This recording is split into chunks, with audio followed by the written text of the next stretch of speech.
Hello everyone. So today we are going to do literary moments. अगर हम कोई भी इंग्लिश लिटरेचर से रिलेटेड कोई भी एग्ज़ाम देने जा रहे हैं तो वहाँ पर जो है यहाँ से डायरेक्ट एमसीक्यूज़ बनते हैं। जैसे मान लीजिए आप लोग एलटी ग्रेड का एग्ज़ाम चाहे वो प्री रहा हो या मेंस होगा, ठीक है? और उसके बाद जो है जेआईसी लेक्चरर का होने वाला टीजीटी, पीजीटी, एनी एग्ज़ाम, ठीक है? ये सब एग्ज़ाम पॉइंट ऑफ व्यू से इम्पॉर्टेंट है और जो है मोमेंट से क्वेश्चन ज़रूर आते हैं। तो चलिए हम अपना जो पहली मोमेंट है उसको शुरू करते हैं। रेनेसा। रेनेसा का क्या मतलब होता है? रिबर्थ होता है, जो क्या रेफर करता है? रिबर्थ ऑफ लर्निंग के लिए। ठीक है, कहाँ से शुरू हुई ये मोमेंट? इन फ्लोरेंस इटली में 14th सेंचुरी में जो है शुरू हुई। उसके बाद ये जो है सेपरेट कहाँ कहाँ हुई? जब ये इटली से शुरू हो गई तो सेपरेट टू द नॉर्थ हो गया, इंक्लूडिंग इंग्लैंड में भी ये फैली बाय द 16th सेंचुरी। और ख़त्म कहाँ पर हुई? नॉर्थ में मिड 17th सेंचुरी के दौरान। ठीक है, और इसको क्या कहते हैं? It was a cultural reawakening थी ये मूवमेंट जो थी। The very first traces of renaissance appear in Italy as early as the late in 13th century, in particular with the writings of Dante and paintings of Giotto. उसके बाद आता है the fall of Constantinople in 1453। ठीक है, जब ये हुआ Constantinople का जो फाल था वो हुआ 1453 में, तो क्या हुआ इससे जो है ह्यूमनिज्म को काफ़ी सारा बूस्ट मिला। ठीक है, बढ़ी, लोगों को अपनी पावर का जो है रियलाइजेशन हुआ।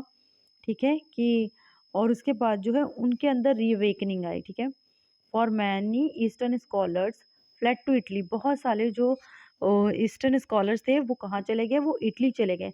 लेकिन जब वो इटली गए तो अपने साथ काफ़ी सारी जो इम्पोर्टेंट बुक्स थी, मॉन्यूस्क्रिप्ट्स थे, यहाँ से लेकर चले गए। ठीक है, उसके बाद high Renaissance art which florist from about 35 years. ठीक है, फ्रॉम अर्ली 1490s टू 1527।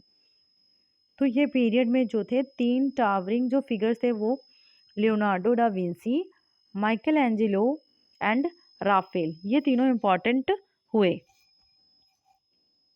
उसके बाद हमारी सेकंड मूवमेंट है रेफर्मेशन। रेफर्मेशन मूवमेंट को हम लोग और किस नाम से जाते हैं? प्रोटेस्टेंट रेफर्मेशन कहते हैं और यूरोपियन रेफर्मेशन भी कहते हैं। ठीक है, और ये मूवमेंट कैसी थी? ये जो मूवमेंट थी वो रिलीजियस मूवमेंट थी। ठीक है, और ये जो है took place in the western church in 16th century. ठीक है, कब स्टार्ट हुई ये मूवमेंट? 16th सेंचुरी में स्टार्ट हुई। और इस मूवमेंट की जो शुरुआत है मार्टिन लूथर ने करी थी। ठीक है, और उसके बाद इसको जो है अदर प्रोटेस्टेंट जो थे रिफॉर्मर्स थे उन्होंने 16th सेंचुरी में इसको कंटिन्यू किया यूरोप में। ऐसा कहा जाता है it is usually considered to have started with the publication of 95 thesis, जो थी मार्टिन लूथर की जो थेसिस थी, 95 थेसिस थी, उसकी पब्लिकेशन जो हुई थी 1517 में। ठीक है, उसके बाद ही रेफॉर्मेशन की जो ये मूवमेंट है वो शुरू हुई थी, और जो कि जो है ख़त्म हुई थी 30 इयर्स वॉर इन 1648। तो ये मूवमेंट जो है मार्टिन लूथर ने इसलिए स्टार्ट की थी क्योंकि वो जो था वेस्टर्न चर्च जो थे उनके अगेंस्ट था। ठीक है, क्योंकि वहाँ पर जो है कई सारी ऐसी एक्टिविटीज़ थी, या फिर वहाँ पे जो पॉप था उसके जो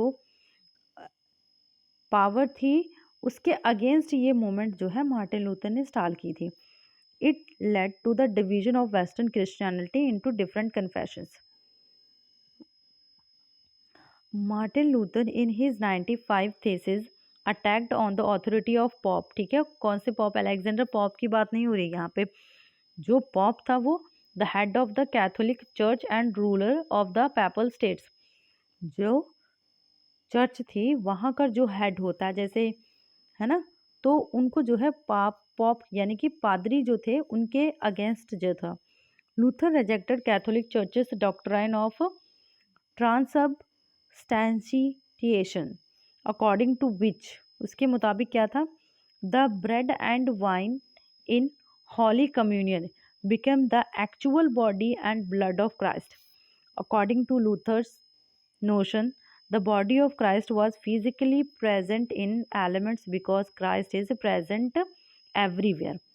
तो यहाँ पर ये बात हो रही है, मार्टिन लूथर ने जो ये मूवमेंट थी रेफॉर्मेशन मूवमेंट, जो पॉप को जो पावर्स दी गई थी, ठीक है, उसके अगेंस्ट थी। क्योंकि कई सारे ऐसे रूल्स हो रहे थे, कई बातें ऐसे हो रही थी जिसमें आम पब्लिक को काफ़ी परेशानी हो रही थी, क्योंकि पॉप जो है अपने आप को सर्वशक्तिमान समझने लगा था। लेकिन मार्टिन लूथर के अकॉर्डिंग क्या था कि उनका कहना था कि भई जो क्राइस्ट हैं वो सब जगह हैं, और जो पावर है उन्हीं के पास है, और जो सबके लिए समान है। और अगर हम बात करेंगे इसका जो है, इस मूवमेंट के बाद जो प्रोटेस्ट शुरू हुआ था, इसका निपटारा जो है बाद में किया गया, जिसके बाद जो है रिजल्ट ये हुआ था कि जो किंग होगा, ठीक है, वही हेड ऑफ द चर्च होगा। तो फ्रेंड्स, ये थी हमारी आज की दो मूवमेंट, रेनेसा एंड रिफॉर्मेशन, जो हमने आज करी हैं, जो सभी एग्जाम के पॉइंट ऑफ व्यू से बहुत इंपॉर्टेंट। तो चलिए मिलते हैं नेक्स्ट वीडियो में।